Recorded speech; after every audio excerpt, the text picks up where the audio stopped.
vient de finir la représentation de J'habite une blessure sacrée. Nous sommes dans le studio du théâtre Golovine. Alors, J'habite une blessure sacrée. J'ai pu lire dans différents articles et différents entretiens que vous aviez pu mener que vous êtes parti des émeutes de Guadeloupe 1967. Oui. Et donc du coup, alors est-ce qu'on peut replacer le contexte historique de ces émeutes? Alors, le contexte historique dans lequel interviennent ces émeutes, c'est d'abord au niveau international, une, une période de décolonisation. En 59, il y a eu, comment dirais-je, la révolution cubaine, Fidel Castro qui prend le pouvoir, et il y a la guerre d'Algérie, il y a le Vietnam, donc voilà, et il y a des revendications. Bon, en Afrique, il y a la décolonisation. En Afrique, il y a des luttes de libération nationale. Et donc tout cela influence d'abord enfin, des étudiants guadeloupéens dès l'année 63, même avant. Et en 63, bon, ces étudiants qui reviennent en Guadeloupe créent une organisation indépendantiste qu'on appelle le GONG, Groupe d'organisation nationale de la Guadeloupe. D'accord. Et donc, petit à petit, le GONG fait une propagande pour l'indépendance de façon clandestine. Ils font une petite sortie pour le 1er mai 67, je crois. Ouais. Une sortie officielle. Et cette organisation est un peu dans le collimateur du gouvernement. Ouais. C'est sous De Gaulle, il y a monsieur Afrique, monsieur Jacques Faucard, qui est celui qui entend mater toute velléité de libération. Au mois de le 26, donc dès le 24 mai, les ouvriers du bâtiment ont entamé une grève et tout. Et le 26 mai, il y avait une délégation à la chambre de commerce, quoi, qui devait négocier. Et là encore, on dit, là, on ne sait pas si c'est avéré, que le porte-parole a dit que quand les nègres auront faim, ils reprendront le travail. Donc, voilà. Ouais. Mais peu importe si ça a été dit ou pas. Mais ce qui s'est passé, c'est que quand ça a commencé à chauffer, les forces de l'ordre ont fait feu sur, bon, puisque les manifestants lançaient des bouteilles et tout, mais ils ont carrément fait feu sur un militant du GONG qui était dans la délégation. Pourquoi il était là? Non pas parce que c'est le GONG qui était à la manœuvre. C'est parce que lui, c'était quelqu'un de très populaire. Il s'appelait Nestor, et dès qu'il pouvait soutenir des camarades, il le faisait. Et donc voilà, mais donc pour le gouvernement, c'était Nestor qui était à la tête. Donc il a été abattu tout de suite. Le premier abattu, ça a été Nestor. Et voilà, il s'en est suivi des tirs et des rafales. Bon, je vais pas rentrer dans le détail, mais ça a donné lieu à quand même 3 jours de chasse aux nègres où même on était tiré à vue. Il y a quelqu'un qui a témoigné, puisque l'année dernière c'était les 50 ans de ces événements. Oui. Et il y a quelqu'un qui a, puisque ça a donné lieu à une sorte comment dirais-je, d'autocensure, puisque on était, dès qu'on parlait les gens avaient peur d'être taxés de gonguistes. À l'époque, on parlait de gonguistes. Et l'année dernière, il y a quelqu'un qui a témoigné, qui a dit qu'il a échappé à des tirs, il s'est réfugié dans un cimetière et il s'est engouffré dans un caveau et il a vu les militaires, c'était même pas des policiers, c'était des militaires, parce que les militaires guadeloupéens, les militaires leur ont dit restez dans votre, on s'occupe de tout. Donc, Oui. et donc le gars qui s'est engouffré dans un caveau, Mhm. il a pu échapper à une mort certaine, à des tirs. Mm. Et quand il est sorti, il est rentré chez lui et il n'a rien dit à ses parents. 50 ans après, il a témoigné de ce qu'il avait vu. Donc voilà, donc il y a des gens Oui. qui ont été, il y a eu des tirs aussi dans les veillées mortuaires. C'est-à-dire que comme s'il y avait une veillée mortuaire, ça veut dire que c'est quelqu'un de suspect qui Mhm. était certainement. Oui, bien sûr. Voilà, donc il y a eu ils ont tiré sur des participants à des veillées mortuaires. Donc voilà. D'accord. Donc c'était donc au départ il y a le chiffre officiel c'était 2 morts. Et après en 80 sous Mitterrand avec le moine, je crois que c'est 87. D'accord. Le moine, le ministre des Outre-mer, a dit qu'il y avait 87 morts. D'accord. Bon, Bon. mais il y en a qui disent qu'il y en a certainement eu beaucoup plus parce que il y en a qui témoignent qu'il y a eu, il y a des cadavres qui ont été jetés dans la mer, quoi. Dans la mer, Donc oui. voilà. Donc moi j'étais à l'époque j'avais 8 ans. Oui. Oui, j'avais 8 ans. Et donc on n'en a pas trop parlé dans ma famille. Le seul souvenir que j'ai, c'est que je marchais avec ma mère qui me tenait par la main. Il y avait des képis rouges, on les appelait les képis rouges, qui avec des mitraillettes tout autour de la place de la Victoire. Et bon, euh, après, bon, moi j'ai pas de souvenir puisque après on n'en a pas parlé à la maison. Bien sûr. On n'en a pas parlé. C'est quand j'ai commencé à militer et tout que je me suis rendu compte que c'était qu'il y avait eu une tuerie quoi. Bien sûr. Qu'il y avait Oui. une tuerie Tout à fait. voilà. Donc ça a été dans mon imaginaire aussi enfin pas dans mon imaginaire enfin, dans mon imaginaire d'artiste et dans mon vécu ça a contribué à me rendre un peu allergique à tout ce qui est injustice, Bien sûr. aussi bien en Guadeloupe que dans le monde, Dans le monde, oui. voilà, dans la Caraïbe en particulier, parce que Mhm. bon, j'ai Oui. beaucoup, comment dirais-je, supporté toutes les luttes, la Grenade, Haïti, j'étais vraiment très, comment dirais-je, sensible à toutes ces problématiques de décolonisation. Donc voilà pour mai 67. D'accord, oui. Et donc, Et- moi, j'ai même fait une chanson sur mai 67. D'accord. Et j'ai fait une chanson sur mai 67. Et donc, il y a un film qui est sorti, un court métrage de 12 minutes. Mhm. Il n'est pas de moi, j'ai une élève à moi qui a fait ce court métrage. Et bon, j'ai dansé, j'ai fait ce morceau également. Et voilà, donc ça m'a bon, c'est un morceau que j'avais fait depuis un moment, mais que j'ai voulu reprendre sous une autre forme.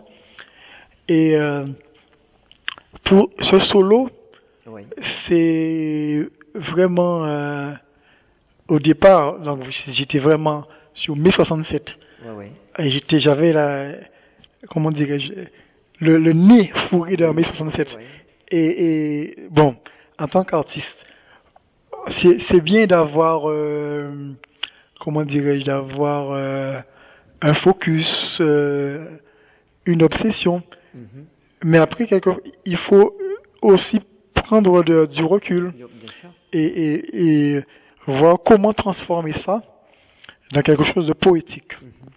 Et donc voilà, donc c'est parti de là, c'est les premiers balbutiements Oui. du solo, c'était les corps qui sont fauchés ou Oui, même s'ils tombent pas, mais même s'ils tombent c'est le pas. fameux Bigidi. Le Bigidi, c'est le déséquilibre qu'on Oui, utilise dans le Ruka.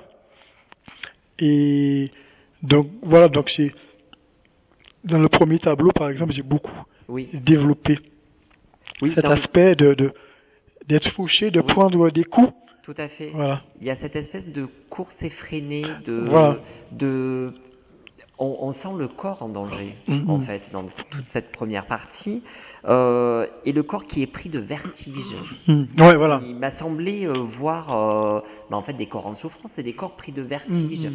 Est-ce que c'est justement parce que vous actionnez, on va dire, la manette du passé qui est toute cette histoire qui remonte avec et qui est superbement mis en image aussi. Mhm. On peut le signaler ici Oui, parce que oui. vous avez travaillé sur la vidéo avec Claudio Cavallari. Cavalieri, oui. Voilà. Et en fait, ces images en fait sont hyper troublantes parce que ça vient Mhm. pas tout de suite. Il faut que l'œil se fasse, mais on voit des visages Mhm. qui apparaissent petit à petit, mais de loin en loin. Et avec vous, en premier plan, Mhm. cette course effrénée et le corps fauché Mhm. ou pris de vertige, ça crée une sensation, une sensation de malaise où on sait qu'il se passe quelque chose de grave. Mhm. Oui. Oui, donc voilà, j'ai vraiment voulu travailler sur le côté chaotique où tout nous échappe.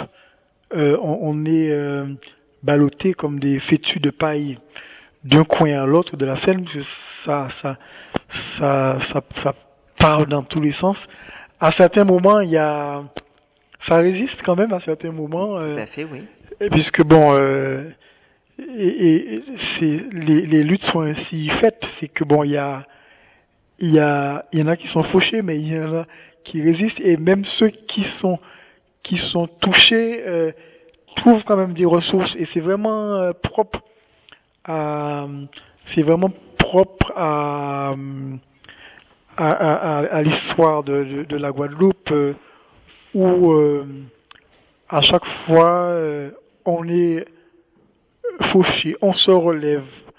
Et dans la danse, dans la danse traditionnelle, parce que je me suis inspiré Oui, de la tout danse à fait. traditionnelle, il y a un rythme, bon, j'utilise pas ce rythme, mais j'ai utilisé son principe qui s'appelle l'Eros, Oui, et ça s'écrit L-E-W-O accent grave Z, au cas où d'accord. vous l'écrivez, euh, qui est une sorte de danse guerrière Mhm. où on feint de tomber, c'est le Bigidi, le fameux Bigidi, mais Oui, sans jamais tomber, mais ça, ouais.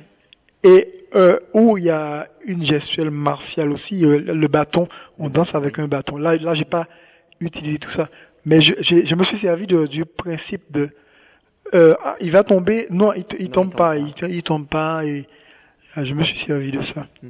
Et on sent une évolution tout au long de ces 45 minutes qui, qui sont vraiment prenantes à plus d'un titre. Et il y a notamment un geste, l'évolution tout d'abord, où au départ on est dans cette course effrénée et où sur la fin on sent qu'il y a un apaisement. Mm. Il y a comme si, oui, un apaisement, mais dû à cette histoire-là qui est dramatique, Mm. mais où on fait revivre Mm. en fait les ancêtres. Il y a quelque chose lié aux racines des êtres du coup, Mm. et qui fait de cette histoire-là, de l'histoire de la Guadeloupe, finalement une histoire universelle qui pourrait être dansée par tous les Ah, peuples. tout à fait, oui. Mm. Voilà, c'est ça qui m'intéresse. Quand Ah, ça, oui, c'est ça qui m'intéresse. C'est-à-dire, à partir d'une problématique particulière, que l'humanité s'en empare. Et puisque bon, la, la lutte pour la liberté, euh, la lutte contre l'injustice, c'est c'est valable pour tous les peuples. Donc, si ça fait écho chez les autres, c'est tant mieux. Donc voilà, donc Et effectivement, à la fin, ça s'apaise, parce que bon, il y a une phase, le premier tableau où je finis vraiment au sol, là, que ça tombe quand même. Là, au début, ça tombe pas, mais là, Oui. j'ai voulu quand même développer la chute. C'est-à-dire, ça tombe ça dans tous les sens. Et après, quand ça s'apaise, il y a la fameuse diagonale. Oui. Et toute cette partie même après le dialogue avec le décor et tout ça, c'est vraiment, c'est ce que j'appelle le dialogue. Donc, dialogue avec moi, puisque Oui. il y a mon ombre, Tout à c'est fait. le dialogue avec moi. C'est une façon de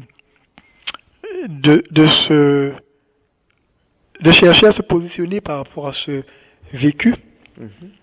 et par rapport à des aspirations.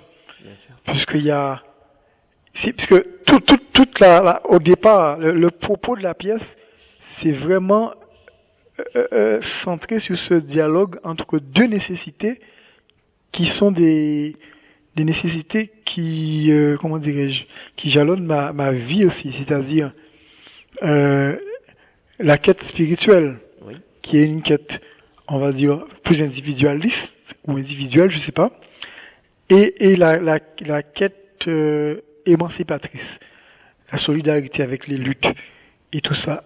Donc, j'ai voulu faire ces deux-là dialoguer. Donc, Oui. il y a dans ce dialogue, c'est une façon de chercher la force La force, oui. et de prendre du recul aussi par rapport à l'émotionnel Bien sûr. et voilà et ça arrive à quelque chose de très militant Ah ben finalement, oui. très, Oui. très avec Bien les sûr, points avec le point. Parce que justement, il y a ce geste-là et il y a une forme de résistance. Moi, je l'ai traduit par une forme de résistance. Ce fameux geste qui revient plusieurs fois ouais. durant votre écriture Mm. chorégraphique, où, où vous vous abaissez avec, avec la jambe tendue, Comme vous vous ça. abaissez comme si vous saluiez, comme si vous faites un salut. Et il y a ce bras qui est légèrement. Alors je décris le Mm. geste, ce qui n'est pas du tout évident en même temps, avec le bras qui est légèrement Arrondi arrondi et les et le points. poing. Ouais. Il y a le bras, un bras devant et un bras derrière, Voilà. et les deux ont ont la même forme, Voilà. sont arrondis avec Arrondi. le poing. Mm. Est-ce que c'est le corps qui est en résistance? Même si le corps est baissé, il est quand même là, il est quand même en résistance. Oui.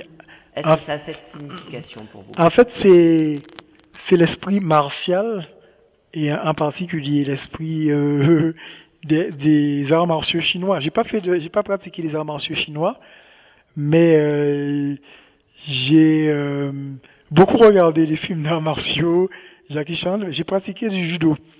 Par contre, du judo, j'ai fait un petit peu de qigong et donc j'ai voulu faire un petit clin d'œil. C'est pas une gestuelle vraiment de kung-fu, mais je l'ai créé dans cette optique-là. Après, Oui, ça s'est développé dans autre chose. Mais il y a le côté martial. Le mhm, côté martial, euh, voilà, on est apparemment dans une position de repli, oui, mais le coup de poing peut partir à tout à n'importe quel fait, moment. absolument. Ouais. En tout cas, bravo, bravo Merci. pour cette proposition qui est du coup effectivement très universelle et donc à voir au festival. Nous n'irons pas à Avignon, Nous n'irons pas à Avignon du 4 au 8 juillet à à Paris, Gare au Théâtre, à à Vitry-sur-Seine. Vitry-sur-Seine, Ah, voilà. voilà. Et en tout cas, c'est un spectacle qu'on invite vraiment à découvrir parce que c'est un beau voyage que vous nous faites faire. Et du coup, ouais, il y a plein de questions qui comme ça, émergent et en tout cas, bravo, beaucoup, bravo, Bon, bravo. si ça peut susciter des réflexions, des émotions, des ressentis, tant mieux, parce que bon, moi, à travers la danse, c'est ce que je recherche. Et je le fais de façon poétique. Ça veut dire, comme disait Aimé Césaire, la poésie, c'est un moins qui se transforme en plus. Oui, parce que Donc, d'ailleurs, j'habite une blessure sacrée est le début d'un poème d'Aimé Césaire voilà, oui. que vous connaissez, je présume. Pas par cœur. J'habite une blessure sacrée, j'habite des ancêtres imaginaires, j'habite une soif irrémédiable. Je me rappelle plus le reste, mais c'est vraiment les premiers vers qui m'ont inspiré. J'habite une blessure sacrée, Mhm. j'habite des ancêtres imaginaires. Et pourquoi? Parce que donc la blessure sacrée. Dans cette blessure sacrée, il y a le côté résilience Oui, sur lequel bon je travaille pas mal, voilà. Les ancêtres imaginaires, c'est que c'est c'est la solidarité avec toutes les luttes. Ah, j'ai oublié de le dire aussi. oui, Euh, Au départ, bon, parce que quand on commence une chorégraphie, on part de quelque chose de qui part dans tous les sens. Mais bien sûr. après, on resserre. On resserre, oui. Mais une autre inspiration, c'était Thomas Sankara. Oui, Puisque l'année dernière, 2017 aussi, c'était l'anniversaire de son assassinat en 87. Et en fait, ces ancêtres imaginaires, c'est comme si on se crée une généalogie de lutte. oui, C'est-à-dire, on se sent petit-fils de Sankara, on se mhm, sent euh, petit-fils je sais pas moi, Samora Machel, de tous les militants qui ont lutté pour la bien liberté. sûr. Donc c'est dans ce sens que ça m'a inspiré quoi. Voilà. D'accord. Bah, en tout cas, bravo. Ouais, Bravo. merci. Et merci beaucoup pour cet échange, C'est pour moi. cette sortie de plateau. Et donc, ça sera début juillet au festival Du Entry. 4 au 8 4 au 8 juillet, juillet. Nous n'irons pas à nous n'irons Avignon. pas à Avignon, à Gare au Théâtre, à Vitry-sur-Seine. Merci beaucoup, Max. Merci, c'est moi.